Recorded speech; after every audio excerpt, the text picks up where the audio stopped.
ನಮಸ್ಕಾರ, ನೀವು ನೋಡ್ತಾ ಇದ್ದೀರಾ ಏಷ್ಯಾನೆಟ್ ಸುವರ್ಣ ನ್ಯೂಸ್. ನಾನು ಭಾವನಾ ನಾಗಯ್ಯ. ಅಂತೂ ಇಂತೂ ವಾಲ್ಮೀಕಿ ನಿಗಮದ ಹಗರಣದ ಪ್ರಕರಣದಲ್ಲಿ ಇಡಿಯ ಎಂಟ್ರಿ ಆಗಿದೆ. 187 ಕೋಟಿ ರೂಪಾಯಿ ಹಗರಣ ಕೊನೆಗೂ ಅಖಾಡಕ್ಕೆ ಇಳಿದಿದೆ ಇಡಿ. ಎಸ್ಐಟಿ ತನಿಖೆಯಲ್ಲಿ ಪಾರಾಗುವ ಲೆಕ್ಕಾಚಾರದಲ್ಲಿ ಯಾರ್ಯಾರಿದ್ರೋ ಅವರು ಈಗ ಬೆಚ್ಚಿ ಬೀಳುವ ಪರಿಸ್ಥಿತಿ. ಎಸ್ಐಟಿ ತನಿಖೆ ತಾನೇ ನಡೆಯುತ್ತೆ ಅಂತ ಅಂದುಕೊಂಡಿದ್ದವರಿಗೆ ಇವತ್ತು ಬೆಳ್ಳಂ ಬೆಳಗ್ಗೆ ಇಡಿ ಶಾಕ್ ಕೊಟ್ಟಿದೆ. 187 ಕೋಟಿ ಪ್ರಕರಣದ ಹಗರಣದ ಅಖಾಡಕ್ಕೆ ಇಡಿ ಎಂಟ್ರಿ ಕೊಟ್ಟಿದೆ. ಎಸ್ಐಟಿ ತನಿಖೆಯಲ್ಲಿ ಪಾರಾಗುವ ಲೆಕ್ಕಾಚಾರದಲ್ಲಿ ಯಾರ್ಯಾರು ಇದ್ರೋ ಅವರು ಬೆಚ್ಚಿ ಬೀಳುವ ಸಮಯ ಬಂದಿದೆ. ಕೋಟಿ ಕೋಟಿ ಲೂಟಿ ಹೊಡೆದವರಿಗೆ ಬೆಳ್ಳಂ ಬೆಳಗ್ಗೆ ನಡುಕ ಶುರುವಾಗಿದೆ. ನಾಗೇಂದ್ರ ದದ್ದಲ್ ಮನೆ ಸೇರಿ 18 ಸ್ಥಳಗಳ ಮೇಲೆ ಇಡಿ ದಾಳಿ ನಡೆದಿದ್ದು, ಹಗರಣದಲ್ಲಿ ಭಾಗಿಯಾದವರ ಮನೆಗಳ ಮೇಲೆ, ಕಚೇರಿಗಳ ಮೇಲೆ ತಲಾಶ್ ನಡೆಸಲಾಗ್ತಾ ಇದೆ. ಅದರ ಮೇಲೆ ದಾಳಿ ಮಾಡಿ ತಲಾಶ್ ನಡೆಸಲಾಗ್ತಾ ಇದ್ದು,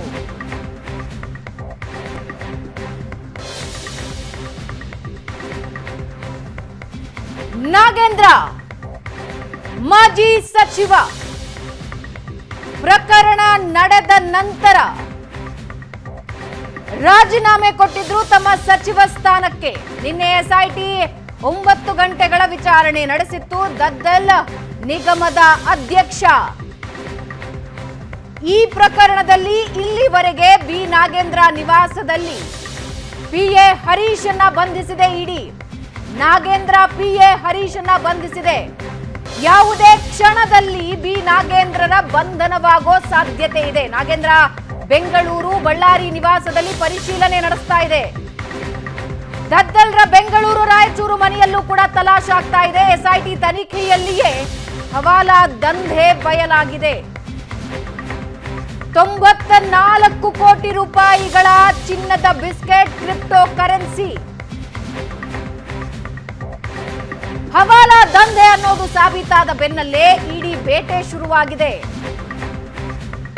ಇದು ಒಂದಲ್ಲ ಎರಡಲ್ಲ 187 ಕೋಟಿಗಳ ಅಕ್ರಮ.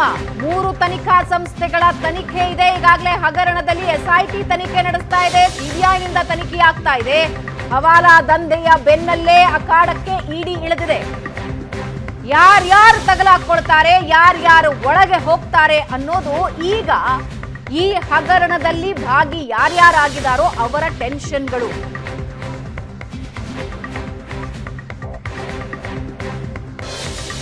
ನಾಗೇಂದ್ರ ದದ್ದಲ್ ಮನೆ ಸೇರಿ 18 ಕಡೆ ಇಡಿ ಅಧಿಕಾರಿಗಳು ದಾಳಿ ನಡೆಸಿದ್ದಾರೆ. 187 ಕೋಟಿ ನುಂಗಿ ನೀರು ಕುಡಿದಿದ್ದಾರೆ. ಎಲ್ಲೆಲ್ಲಿಗೆ ಹಣ ವರ್ಗಾವಣೆಯಾಗಿದೆ, ಯಾರ್ಯಾರು ಇದರಲ್ಲಿ ಭಾಗಿಯಾಗಿದ್ದಾರೆ, ಯಾರ್ಯಾರ ಅಕೌಂಟ್ಗಳು ನಿಗಮದ ದುಡ್ಡಿನಿಂದ ತುಂಬಿದ್ವು, ಇದು ಯಾರ ತಲೆಗೆ ಬರುತ್ತೆ? ಸದ್ಯದ ಟೆನ್ಷನ್ ಇದು. ಬೆಳ್ಳಂ ಬೆಳಗ್ಗೆ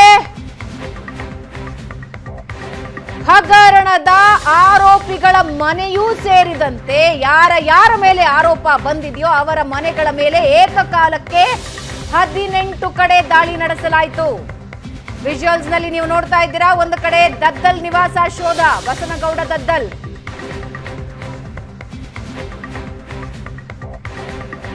ನಿಗಮದ ಅಧ್ಯಕ್ಷ. ಮತ್ತೊಂದು ಕಡೆ ನಾಗೇಂದ್ರ ಪಿಎ ಹರೀಶ್ ಅರೆಸ್ಟ್ ಮಾಡಲಾಗಿದೆ. ಮತ್ತೊಂದು ಕಡೆ ನೀವು ನೋಡ್ತಾ ಇರೋ ವಿಜುವಲ್ಸ್, ನಾಗೇಂದ್ರ ಮನೆ ಮೇಲೆ ಇಡಿ ದಾಳಿ ನಡೆಸಿರೋ ದೃಶ್ಯಗಳು.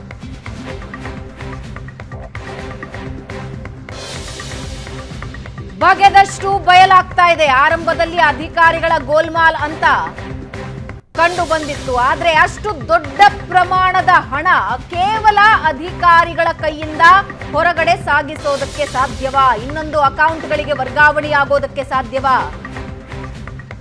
ಹಣಕಾಸು ಇಲಾಖೆಯ ಗಮನಕ್ಕೆ ಬಾರದೆ ಇವೆಲ್ಲವೂ ನಡೆಯೋದಕ್ಕೆ ಸಾಧ್ಯವಾ?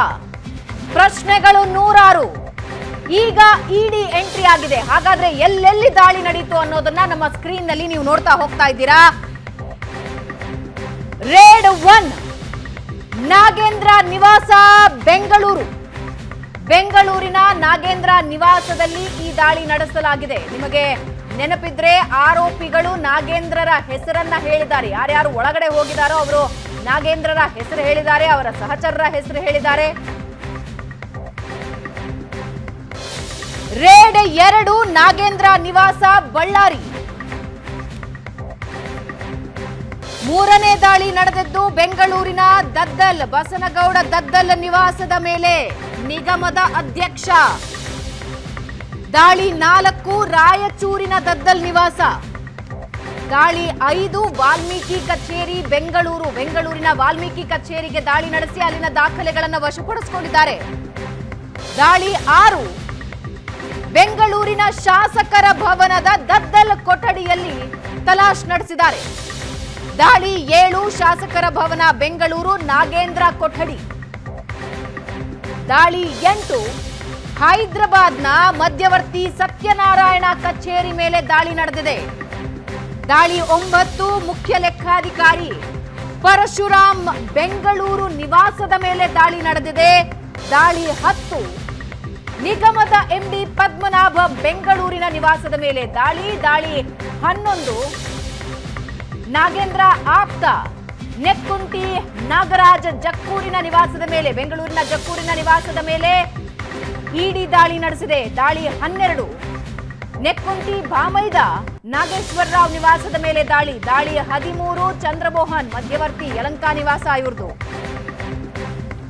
ಇಡಿ ದಾಳಿ 14 ಮಧ್ಯವರ್ತಿ ಜಗದೀಶ್ನ ಶಿವಮೊಗ್ಗ ನಿವಾಸದ ಮೇಲೆ ದಾಳಿ ನಡೆದಿದೆ. ದಾಳಿ 15 ಬ್ಯಾಂಕ್ ಮ್ಯಾನೇಜರ್ ಸುಚಿಸ್ಮಿತಾ ಕೋರಮಂಗಲ ನಿವಾಸದ ಮೇಲೆ. ಇಡಿ ದಾಳಿ 16 ಬೆಂಗಳೂರಿನ ಬ್ಯಾಂಕ್ ಸಿಬ್ಬಂದಿ ಕೃಷ್ಣಮೂರ್ತಿ ಮನೆ ಮೇಲೆ ದಾಳಿ ನಡೆದಿದೆ. 17ನೇ ದಾಳಿ ನಡೆದಿರೋದು ಬ್ಯಾಂಕ್ ಸಿಬ್ಬಂದಿ ದೀಪಾ ಮನೆ ಮೇಲೆ.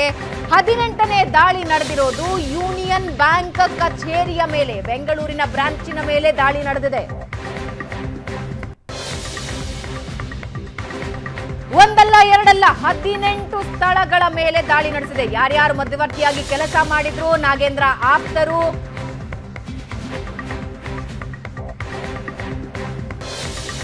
ದದ್ದಲ್ ನಿವಾಸ, ಬಸನಗೌಡ ದದ್ದಲ್ ನಿವಾಸ, ನಾಗೇಂದ್ರ ಆಪ್ತ ನೆಕ್ಕಂಟಿ ನಾಗರಾಜ್ ಮನೆ ಮೇಲೆ ದಾಳಿ, ಅವರ ಬಾಮೈದನ ಮನೆ ಮೇಲೆ ದಾಳಿ. ಇದರ ಜೊತೆಗೆ ವಾಲ್ಮೀಕಿ ನಿಗಮದ ಎಂಡಿ ಮನೆ ಮೇಲೆ ದಾಳಿ ನಡೆದಿದೆ.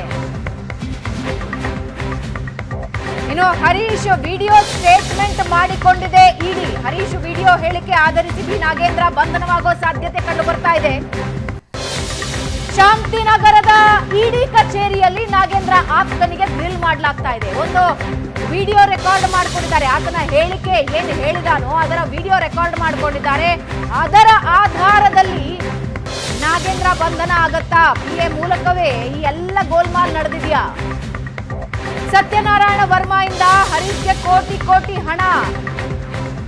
ಹರೀಶ್ ಇಡಿ ಮುಂದೆ ಏನೇನು ಬಾಯ್ಬಿಟ್ಟಿದ್ದಾರೆ? 50 ರಿಂದ 60 ಕೋಟಿ ವ್ಯವಹಾರದ ಶಂಕೆ. ಹವಾಲಾ ಮತ್ತು ಚಿನ್ನದ ಬಿಸ್ಕೆಟ್ ಮೂಲಕ ಹಣ ಪಡೆದಿರುವ ಸಾಧ್ಯತೆ. ಹರೀಶ್ ಪ್ರತಿ ಹೇಳಿಕೆ ಬಿ ನಾಗೇಂದ್ರಗೆ ಕಂಟಕ ತರ್ತಾ ಇದೆ. ಈಗ ನಾಗೇಂದ್ರ ಪರ 50 ರಿಂದ 60 ಕೋಟಿ ರೂಪಾಯಿಗಳ ಡೀಲ್.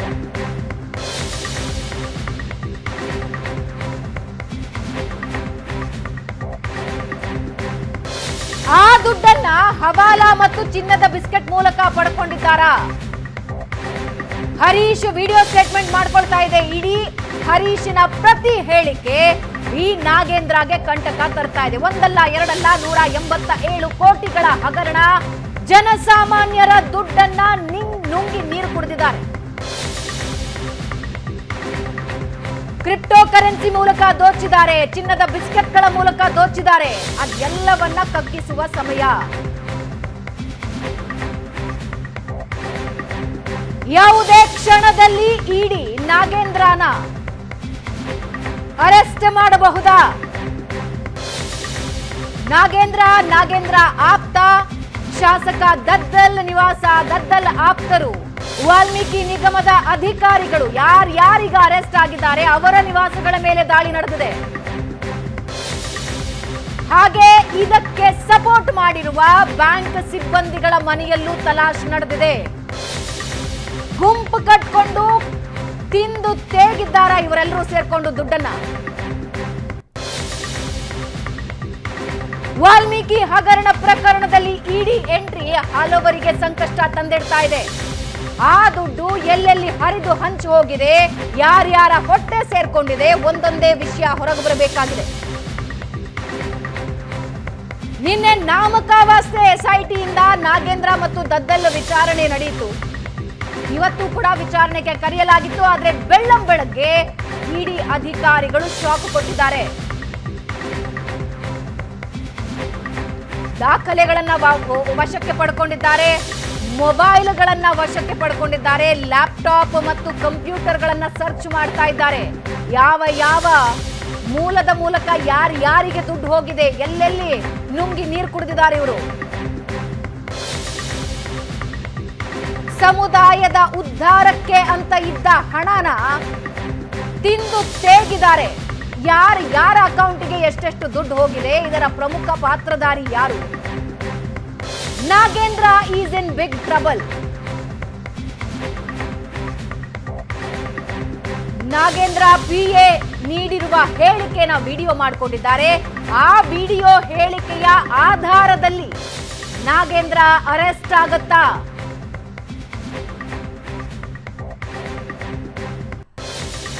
ಯಾರ್ಯಾರು ಅಂಡರ್ ಆಗಿದ್ದಾರೋ ಅದರಲ್ಲಿ ಕೆಲವರು ನಾಗೇಂದ್ರ ಹೆಸರು ಬಾಯ್ಬಿಟ್ಟಿದ್ದಾರೆ. ಒಬ್ಬ ಆರೋಪಿ, ನನಗೆ ನಾಗೇಂದ್ರ ಆಪ್ತರು ಮತ್ತು ಸಹಾಯಕರಿಂದ ಬೆದರಿಕೆ ಇದೆ, ದಯವಿಟ್ಟು ಇದರ ಬಗ್ಗೆ ಗಮನ ಕೊಡಿ ಅಂತ ಕೋರ್ಟ್ ಮೊರೆ ಹೋಗಿದ್ರು. ಎಸ್ಐಟಿ ತನಿಖೆ ನಿಂತ ನೀರಾಗಿತ್ತು. ನಿನ್ನೆಯಷ್ಟೇ ಇಬ್ಬರನ್ನ ಕರೆದು ಒಂದು ವಿಚಾರಣೆ ಮಾಡಿ ಕಳಿಸಿದ್ರು. ಈಗ ಇಡಿ ಎಂಟ್ರಿಯಿಂದ ಪ್ರಕರಣ ಬಿಸಿ ಏರ್ತಾ ಇದೆ.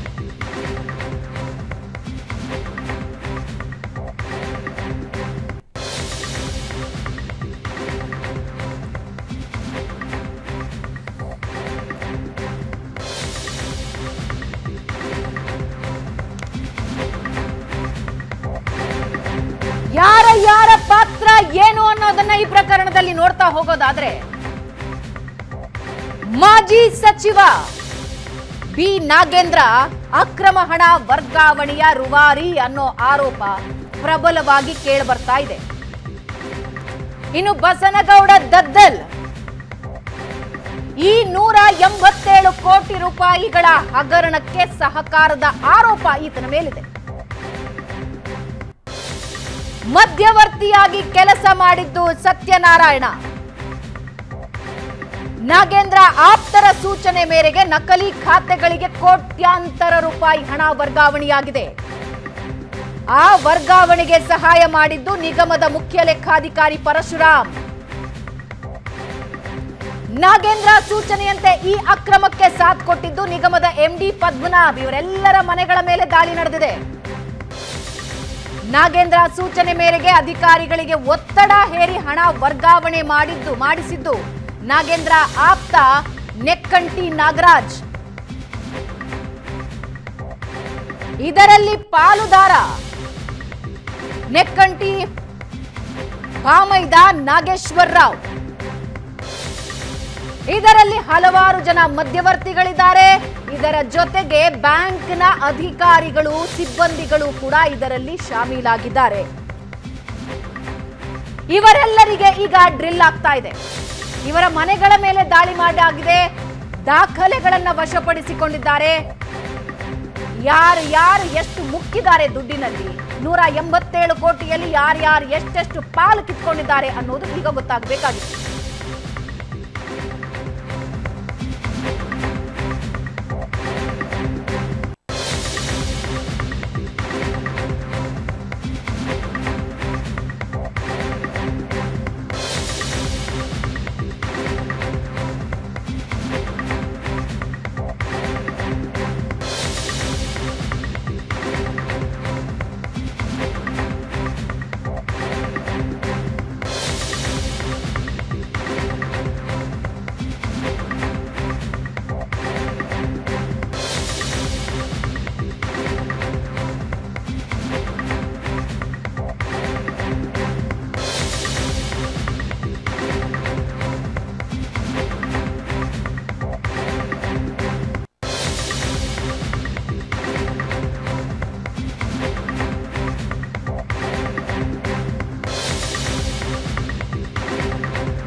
ಇದು ಏಷ್ಯಾನೆಟ್ ನ್ಯೂಸ್ ನೆಟ್ವರ್ಕ್ ಪ್ರಸ್ತುತಿ. ನೀವು ನೋಡ್ತಿದ್ದೀರಾ ಏಷ್ಯಾನೆಟ್ ಸುವರ್ಣ ನ್ಯೂಸ್.